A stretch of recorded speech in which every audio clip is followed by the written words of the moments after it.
Oke, pemirsa YouTube dimanapun berada, dengan saya yang di Sangkajaya Channel. Di program kali ini kisah misteri, sebuah kisah yang mungkin saja kalian alami. Baik, sahabat semua, kali ini saya sudah menggunakan narasumber yang sangat luar biasa. Beliau adalah Dayeti, dan kali ini beliau akan berbagi kisah misterinya, pengalamannya mengenai hal gaib. Oke, pemirsa, langsung saja kita sapa. Di samping saya telah hadir Bunda Yeti. Oke, Ibu, sehat Ibu? Alhamdulillah, Pak. Baik, Ibu, di episode kali ini Ibu akan membagikan sebuah kisah ya Bu ya. Ya, betul. Kisah pengalaman pribadi mungkin ya terkait hal gaib. Nah, mungkin Ibu bisa berbagi cerita di episode ini biar pemirsa semua pun bisa tahu ya pengalaman Ibu seperti apa. Terima kasih ya. Sebenarnya pengalaman saya di dalam hal-hal kayak ini sebenarnya kadang saya juga saya tidak percaya. Memang saya bukan orang yang gampang percaya hal-hal seperti itu pada awalnya seperti itu. Namun memang mungkin kan di dalam agama juga memang ada ya makhluk selain kita manusia gitu ya, yang tanpa bisa kita lihat secara kasat. Nah, mungkin kisah ini berawalnya memang dari ada hal-hal yang janggal dalam kehidupan saya juga ya, termasuk pada saat dari awal-awal saya sebelum menikah ya Pak ya, sebelum menikah, dan banyak keanehan ya yang mungkin pada saat itu saya enggan lah, bahwa itu bukan hal yang dianggap ya apa sih ya cerita kayak gitu atau apa sih yang walaupun memang benar-benar pernah terjadi pada saya. Dulu juga waktu saya masih kecil ya, mungkin yang kecil sih sebenarnya, usia SMP ya, SMP saya juga pernah mengalami dinama disebut mati suri mungkin. Iya, tapi mati saya nggak hafal gitu apa itu yang dinamakan mati suri atau apa gitu ya, karena saya pernah mengalami sekitar 2 hari saya tidak sadarkan diri itu berada di rumah saudara saya yang memang dulu dia seorang kepala dari pos dan biro. Saya pernah tinggal ya, itu berkunjung lah ke rumah saudara seperti itu, dan saya pernah sakit, tapi sakit itu sampai saya tidak pernah sadarkan diri selama 2 hari, dan saya mengalami perjalanan, kalau istilahnya perjalanan spiritual lah ya. Gaib ya. Ya, yang membuat saya itu ibaratnya ya mungkin salah satu benteng kenapa saya mau pergi kemana saja saya selalu ya, alhamdulillah lah selalu ingat sholat dan lain-lain. Ada ketakutan, bahkan dulu kalau saya mendengar ada nyanyian di TPRI Bandung, saya ingat sendiri tentang neraka yang dirantai ya, itu saya takut sekali karena saya pernah mengalami perjalanan spiritual seperti itu. Jadi saya itu pernah tidak sadarkan diri ya, kalau tidak salah di daerah Cimanggung waktu itu rumahnya memang rumah tua, tapi pada saat itu kan ya masih kecil lah ya, maksudnya belum paham gitu lah ada Ibu umur berapa itu Bu? Tapi saya masih ingat itu umur sekitar kelas 2 SMP ada yang 15 tahunan, 15 tahun ya sekitar itu ya yang saya ingat. Waktu itu 15 tahunan saya, yang sampai saya itu pas bangun saya merasa lelah, capek, dan saya tidak tahu bahwa saya sudah berada di rumah lagi gitu. Padahal yang saya tahu saya itu pergi ke daerah Cimanggung itu gitu. Karena kata orang tua saya itu sudah seperti tertidur gitu Pak, tertidur. Dan yang saya ingat, terus ditanya sama saudara saya, selama saya tertidur dan seperti itu tuh kemana? Saya itu dibawa seorang di perjalanan saya seperti padang pasir seperti di daerah Mekah lah, walaupun saya belum pernah ke Mekah, tapi saya tahu deh itu seperti itu gitu ya. Terus saya bertemu dengan orang-orang yang berjubah putih. Ingat saya itu waktu dulu deh, saya mau pergi jalan lurus tapi mereka nyuruh saya pulang lagi. dan sampai perjalanan itu saya juga, dan mungkin memang dengan cerita-cerita yang lain kalau manusia ini kan diperlihatkan ya bahwa apa nakal segala, saya mah enggak gitu, cuma perjalanan saja tapi jauh, sangat jauh dari situ saya mulai ya ibaratnya memang sudah balik, jadi mulai saya rada takut gitu kalau nggak sholat, takut kalau ini ada hikmah mungkin itu salah satu benteng ya awal mungkin itu. Terus ada lagi juga kejadian-kejadian yang aneh yang sedikit mungkin kejadian spiritual, saya anggap ya mistis tapi spiritual gitu ya.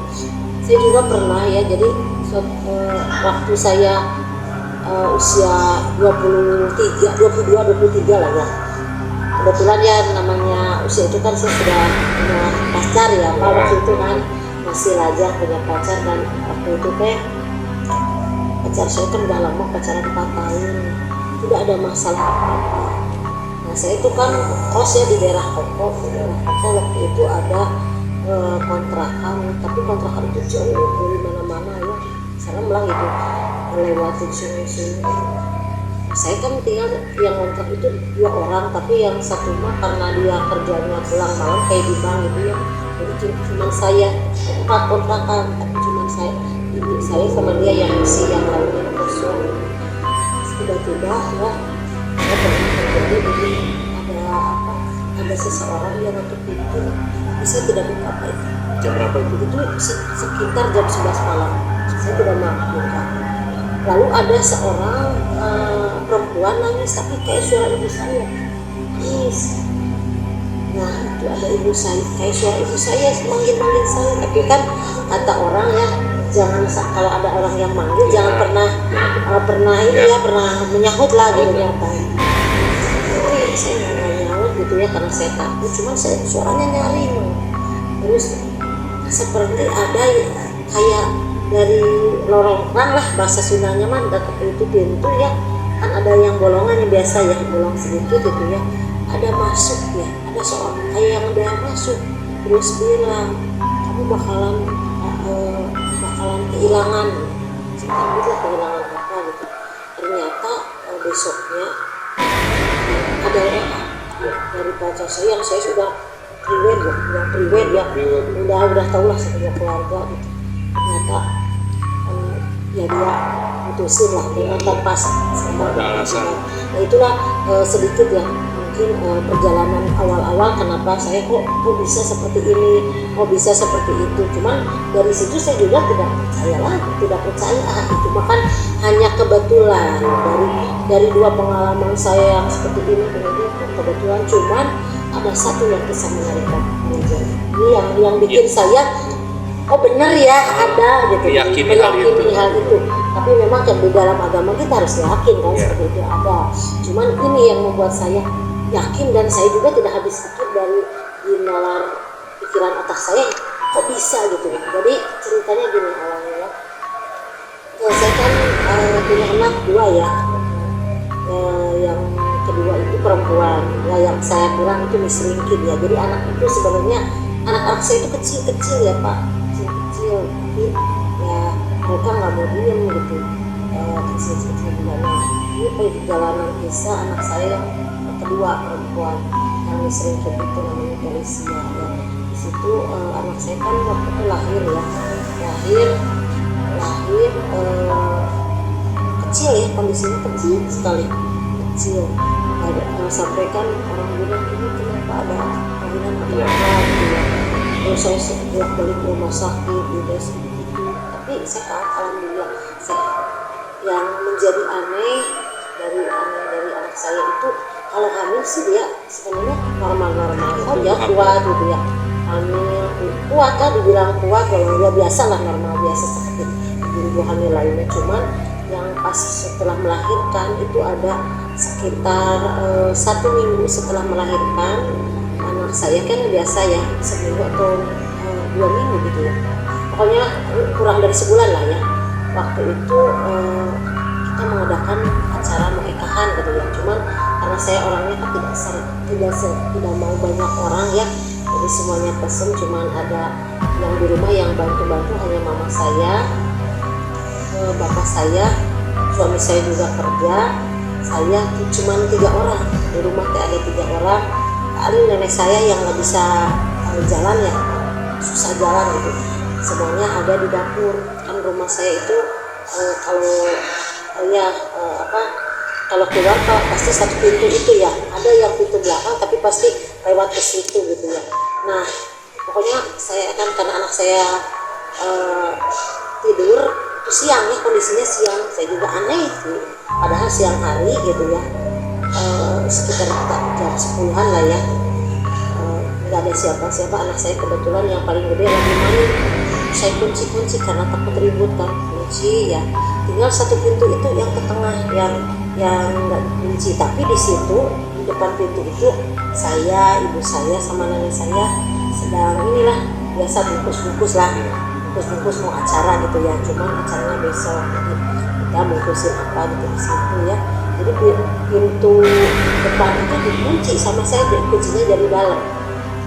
Kan pintu juga tertutup lah semuanya, terus tidak ada siapapun, hanya saya 3-an, bapak saya juga ada di belakang sama itu, suami saya nggak ada, anak saya main.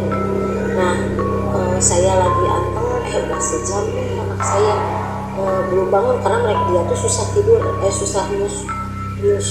Saya bikin, karena tidak pakai susu ASI, saya bikin susu formula gitu. Saya mau bangunin dia, pas bangunin dia saya buka gitu, karena ditutup pintu itu Pak, itu pintu kamar saya karena takut ribut lah gitu ya. Cuman kan anak saya di kasur gitu Pak, kasur dihalangi sama bantal-bantal lah yang tinggi gitu ya, tinggi lah, lumayan tinggi karena kasur nomor 1 gitu, jadi ya, lumayan tinggi. Terus ruangan kamar saya agak luas gitu. Nah di kamar itu kan ada, kalau itu mah box ya, bukan box lah sih, tempat baju yang suka dilipet-lipet lah, karanjang kalau orang Sunda bilang karanjang itu. Ini posisinya seperti ini, ada kasur ya, karanjang ada di sebelah sana. Pokoknya mah ada jarak lah Pak, dari sini ke sana teh ya, nggak jarak seperti saya sama bapak ya, jauh Pak. Di situ anak saya di tengah sini, Nah, di sini ada bantal dikelilingi bantal, karena kan takut apa gitu ya. Tapi anak saya di bedong, karena kan usianya cuma baru 2 minggu 3 minggu lah, belum sebulan gitu ya. Nah tiba-tiba ditutup, nggak ditutup pakai tutupan bayi, enggak sih, cuma dibuntel di bedong. Saya mau ngasih susu, 2 jam nih saya bilang, kasih susu lah. Pas saya buka pintu kamar, karena saya tutup tapi tutupnya nggak rapat gitu ya, tutup nggak rapat gitu. Kaget Pak, waktu itu. Nah, saya kemana gitu, saya bayar lampu, saya carilah ini di sejako itu, nggak ada Pak, nggak ada, di samping nggak ada. Nah itu saya carilah ke kamar, isi ada yang bawa gitu, nggak ada orang, ada kamar 2-nya. Nah, saya cari, mama anak dibawa kemana? Mama saya di dapur saya di adik kamu, mama di dapur dari tadi. Kamu kan di itu cina di dekat pintu ya. Mana masak? Ada saya sampai nangis Pak, bingung anak saya kemana. Bapak saya juga yang dari belakang lagi saya kalapa sekarang langsung saya cari nenek saya kemana tuh ada satu manggian lihat anak saya yang laki-laki bisa masuk, nggak kelihatan. Nggak ada anak saya juga yang laki-laki, ada. Dan nenek saya jelas-jelas di situ, kata nenek saya nggak ada ada yang masuk sama sekali lah. Siapa tuh yang ngambil? Saya udah suruh doang kemana-mana Pak, yang culik gitu, yang mau gitu, nggak berpikiran ke arah apa hal yang gaib-gaib, nggak ada. Saya dapat cari ada di mana coba, di keranjang bayi yang jauh di situ. Masa anak saya loncat? Kalau kan masih bayi di kondisi di bedong, anak saya lagi tiduran begini Pak. Terus apa coba Pak, itu keranjang bayi rapih tersusun baju-bajunya teh. Anak saya nyelgon di situ, luar biasa. Saya sampai aneh, kabeh semua aneh, sampai bapak saya sampai sekarang aneh. Ya kan saya pernah nanya ya kalau Ustaz yang lain, katanya teh atau siapa gitu ada ya. katanya itu ada yang mindahin Pak orangnya di sini. Tapi pernah saya juga tanya ya ke saudara saya yang bisa, katanya ada perempuan di sini tapi dia ngejaga, cuma dia suka pengen kenal mungkin.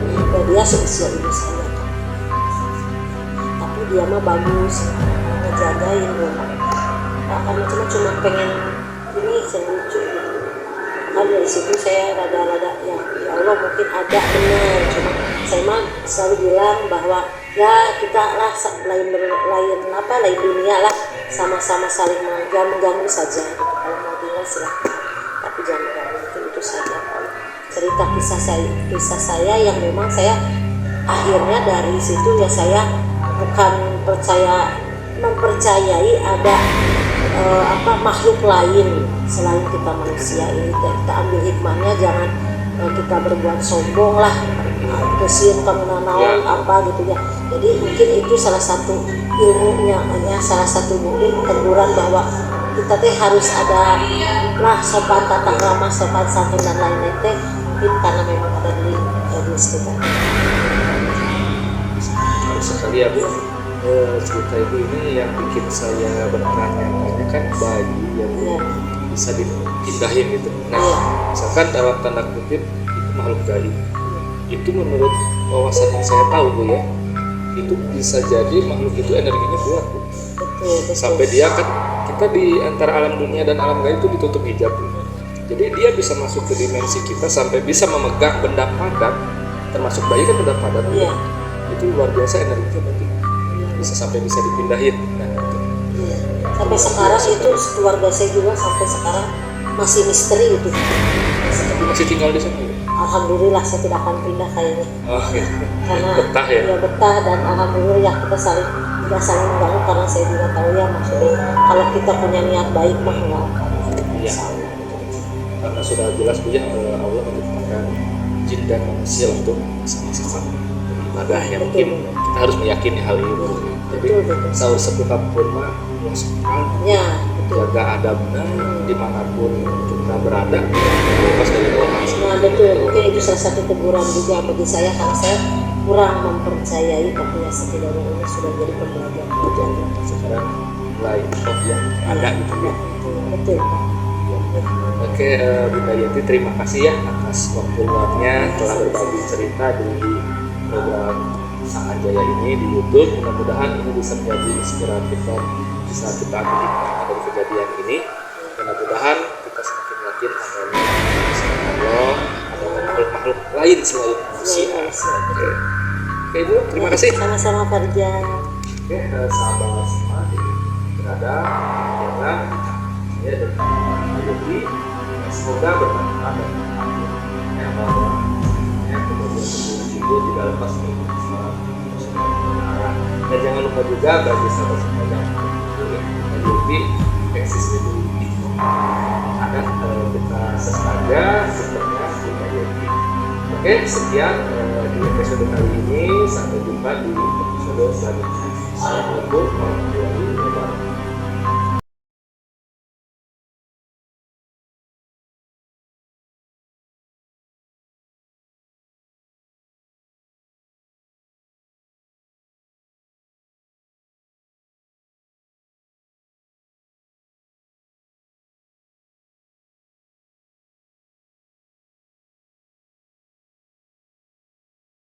Oke, pemirsa YouTube dimanapun Anda berada, jumpa lagi dengan saya Rijal di Sangka Jaya Channel, dan di program kali ini kisah misteri, sebuah kisah yang mungkin saja kalian alami.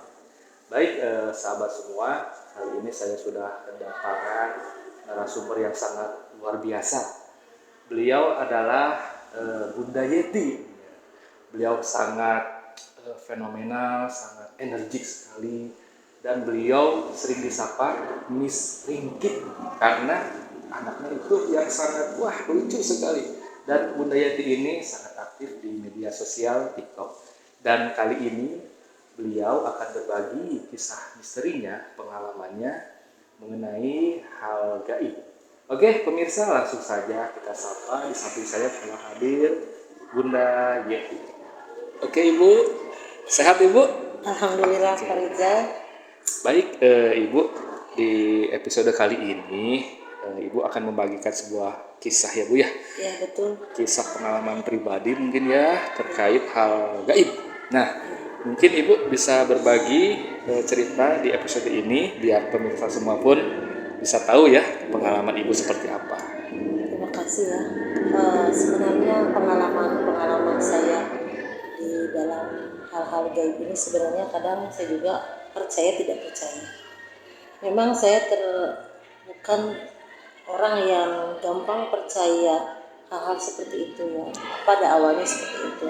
Namun memang mungkin kan di dalam agama juga memang ada ya makhluk selain kita manusia gitu ya, yang tanpa bisa kita lihat secara kasat mata gitu. Nah mungkin kisah ini berawalnya memang dari ada hal-hal yang janggal dalam kehidupan saya juga ya, termasuk pada saat dari awal-awal saya sebelum menikah ya Pak ya, sebelum menikah dan banyak keanehan ya yang mungkin pada saat itu saya enggan lah, bahwa itu bukan hal yang dianggap ya apa sih ya cerita kayak gitu atau apa sih yang walaupun memang benar-benar pernah terjadi pada saya. Dulu juga waktu saya masih kecil ya, mungkin terlalu kecil sih sebenarnya, usia SMP ya, usia SMP saya juga pernah mengalami disebut mati suri mungkin iya, tapi Mati saya nggak hafal gitu apa itu yang dinamakan mati suri atau apa gitu ya, karena saya pernah mengalami sekitar 2 hari saya tidak sadarkan diri itu berada di rumah saudara saya yang memang dulu dia seorang kepala dari pos dan biro. Saya pernah tinggal ya, berkunjung lah ke rumah saudara seperti itu, dan saya pernah sakit, tapi sakit itu sampai saya tidak pernah sadarkan diri selama 2 hari, dan saya mengalami perjalanan, kalau istilahnya perjalanan spiritual lah ya. Gaib ya. Ya, yang membuat saya itu ibaratnya ya mungkin salah satu benteng kenapa saya mau pergi kemana saja saya selalu ya alhamdulillah lah selalu ingat sholat dan lain-lain. Ada ketakutan, bahkan dulu kalau saya mendengar dulu ada nyanyian di TPRI Bandung, saya ingat sekali tentang neraka yang dirantai ya, itu saya takut sekali karena saya pernah mengalami perjalanan spiritual seperti itu. Jadi saya itu pernah tidak sadarkan diri ya, kalau tidak salah di daerah Cimanggung waktu itu rumahnya memang rumah tua, tapi pada saat itu kan ya masih kecil lah ya, maksudnya belum paham gitulah ada. Ibu umur berapa itu Bu? Tapi saya masih ingat itu umur sekitar kelas 2 SMP ada ya 15 tahunan, 15 tahun ya sekitar itu ya yang saya ingat. Waktu itu 15 tahunan saya, yang sampai saya itu pas bangun saya merasa lelah, capek, dan saya tidak tahu bahwa saya sudah berada di rumah lagi gitu. Padahal yang saya tahu saya itu pergi ke daerah Cimanggung itu gitu ya. Karena kata orang tua saya itu sudah seperti tertidur gitu Pak, tertidur. Dan yang saya ingat terus ditanya sama saudara saya, selama saya tertidur dan seperti itu tuh kemana? Saya itu dibawa oleh seorang di perjalanan saya seperti padang pasir seperti di daerah Mekah lah, walaupun saya belum pernah ke Mekah tapi saya tahu ya itu seperti itu gitu ya. Terus saya bertemu dengan orang-orang yang berjubah putih. Ingat saya itu waktu dulu saya mau pergi jalan lurus tapi mereka nyuruh saya pulang lagi, dan sampai perjalanan itu saya juga, dan mungkin memang dengan cerita-cerita yang lain kalau mati suri kan diperlihatkan ya bahwa apa neraka lah segala, saya mah enggak gitu, cuman perjalanan saja tapi jauh, sangat jauh. Dari situ saya mulai ya ibaratnya memang sudah balik, jadi mulai saya rada takut gitu kalau nggak sholat, takut kalau ini ada hikmah mungkin itu salah satu benteng ya awal mungkin itu. Terus ada lagi juga kejadian-kejadian yang aneh yang sedikit mungkin kejadian spiritual saya anggap ya, mistis tapi spiritual gitu ya. Saya juga pernah ya, jadi waktu saya usia 23, 22, 23 lah ya. Kebetulan ya namanya usia itu kan saya sudah punya pacar ya Pak, waktu itu kan masih lajang punya pacar, dan waktu itu pacar saya kan udah lama pacaran 4 tahun, tidak ada masalah apa-apa. Nah saya itu kan kos ya di daerah Kopo, waktu itu ada kontrakan, tapi kontrakan itu jauh dari mana-mana ya, serem lah itu, lewatin sungai-sungai. Saya kan tinggal yang kontrak itu 2 orang, tapi yang satu mah karena dia kerjanya pulang malam kayak di bank gitu ya, jadi cuman saya 4 kontrakan, tapi cuman saya sama dia yang isi, yang lainnya mah kosong. Tiba-tiba ya saya pernah terjadi begini, ada seseorang yang nutup pintu, tapi saya tidak buka Pak itu. Jam berapa itu? Itu sekitar jam 11 malam. Saya tidak mau buka. Lalu ada seorang perempuan nangis, tapi kayak suara ibu saya. Nangis. Nah itu ada ibu saya, kayak suara ibu saya manggil-manggil saya. Tapi kan kata orang ya, jangan kalau ada orang yang manggil ya, jangan pernah menyahut lah gitu ya Pak. Tapi saya nggak nyaut gitu ya, karena saya takut. Cuman suaranya nyaring.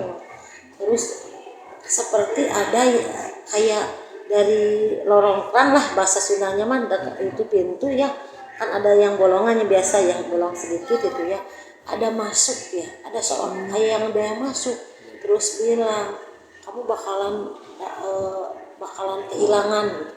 Saya takutlah kehilangan apa gitu.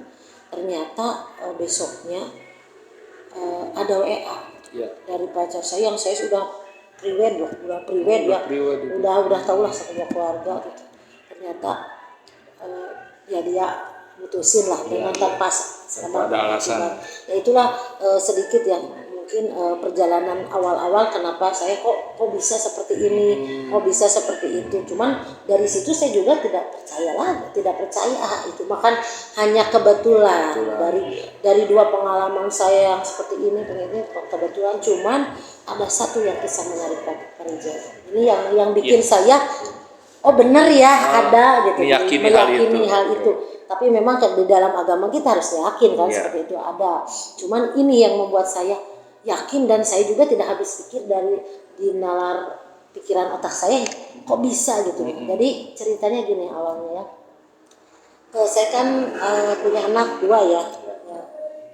Yang kedua itu perempuan ya, yang saya bilang itu misringkid ya. Jadi anak itu sebenarnya anak-anak saya itu kecil-kecil ya Pak, kecil, tapi ya mereka nggak mau diem gitu, kecil-kecil juga. Nah ini perjalanan kisah anak saya yang kedua perempuan yang misringkid itu namanya Felicia ya. Di situ anak saya kan waktu itu lahir kecil ya, kondisinya kecil sekali, sampai kan orang bilang ini kenapa ada kelainan atau apa gitu ya.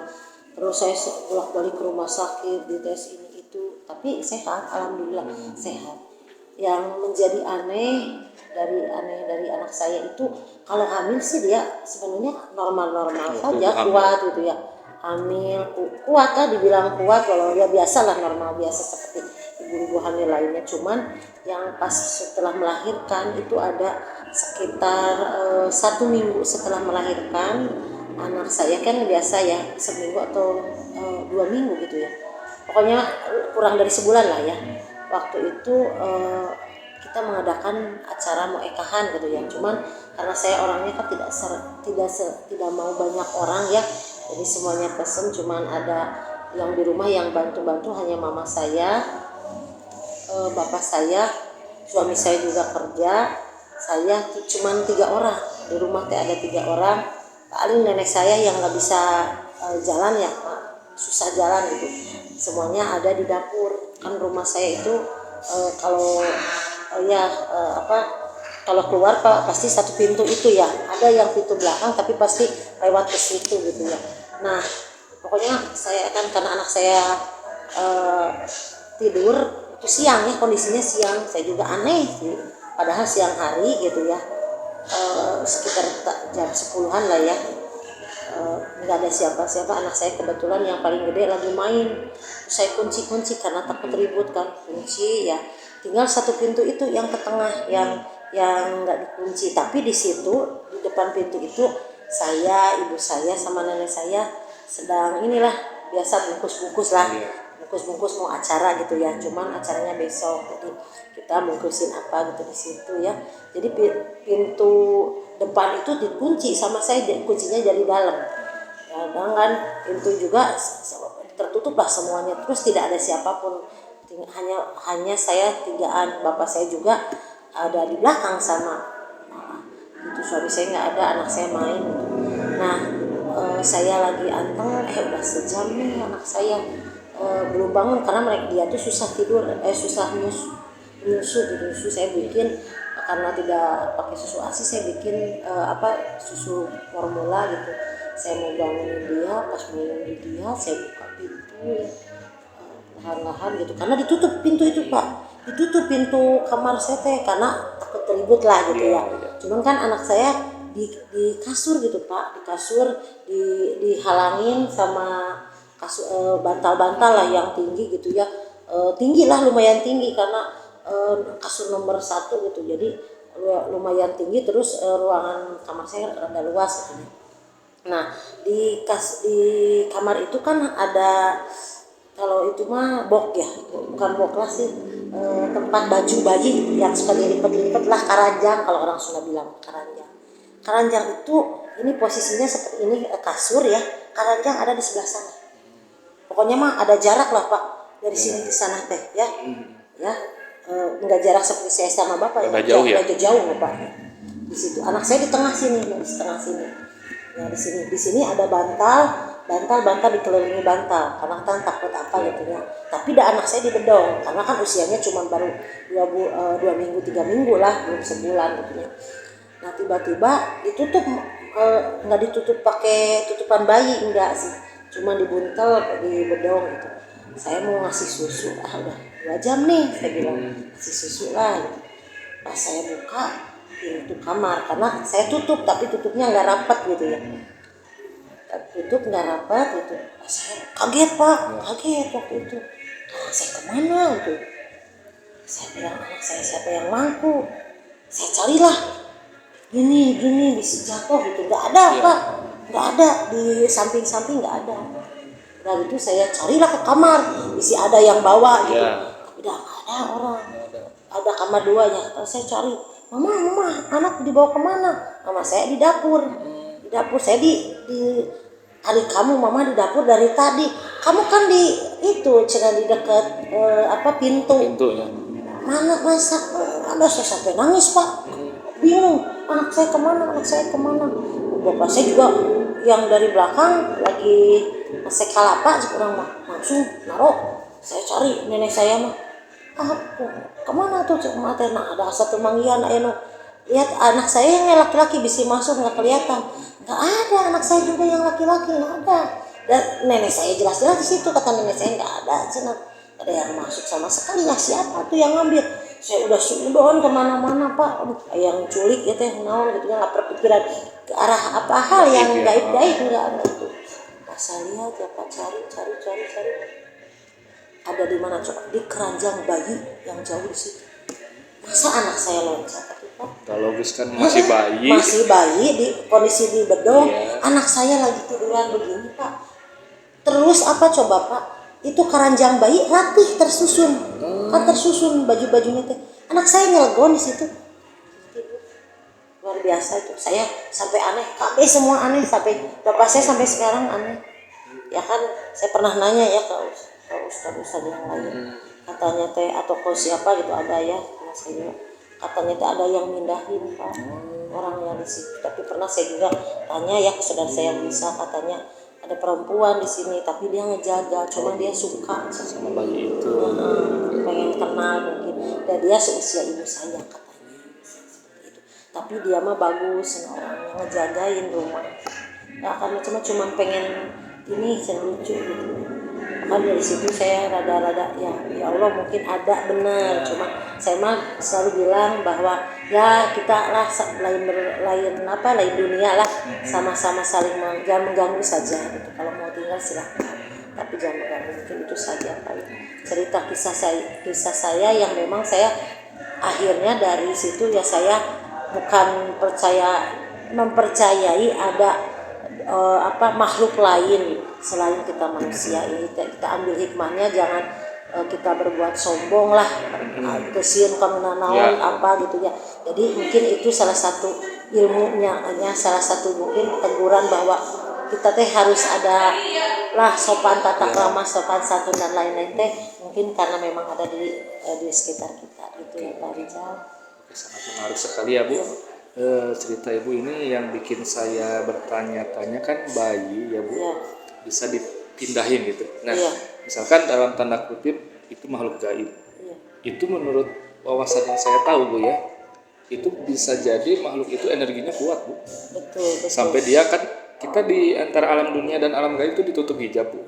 Jadi dia bisa masuk ke dimensi kita sampai bisa memegang benda padat, termasuk bayi kan benda padat Bu. Itu luar biasa energinya berarti. Bisa sampai bisa dipindahin. Nah, sampai sekarang itu keluarga saya juga sampai sekarang masih misteri itu Pak. Tapi masih tinggal di sana Bu. Alhamdulillah saya tidak akan pindah kayaknya. Oh iya. Karena betah ya. Ya betah, dan alhamdulillah ya kita tidak saling mengganggu, karena saya juga tahu ya maksudnya kalau kita punya niat baik mah nggak akan insya Allah gitu aja. Karena sudah jelas Bu ya, Allah menciptakan jin dan manusia untuk sama-sama beribadah ya. Mungkin kita harus meyakini hal itu.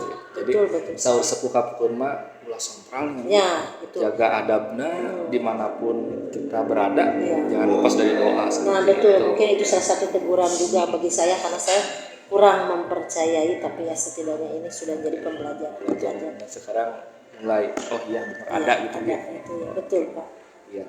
Oke, Bunda Yeti, terima kasih ya atas waktu luangnya telah berbagi cerita di program Sangkan Jaya ini di YouTube. Mudah-mudahan ini bisa menjadi inspiratif dan bisa kita ambil hikmahnya dari kejadian ini. Mudah-mudahan kita semakin yakin adanya kebesaran Allah, adanya makhluk-makhluk lain selain manusia. Oke Ibu, terima kasih. Sama-sama Farja. Oke, sahabat semua dimanapun Anda berada, demikianlah bincang-bincang saya dengan Bunda Yeti. Semoga bermanfaat dan kita ambil hikmahnya bahwa sebenarnya kejadian-kejadian itu tidak lepas dari kebesaran Allah Subhanahu wa Ta'ala. Dan jangan lupa juga bagi sahabat semua yang berkunjung nih, Bunda Yeti eksisnya di TikTok. Nah, ada kita search aja TikToknya Bunda Yeti. Oke, sekian di episode kali ini. Sampai jumpa di episode selanjutnya. Assalamualaikum warahmatullahi wabarakatuh. Mau kerja? Oke. Bagus bro. Tidak usah ada editingnya. 18 menit.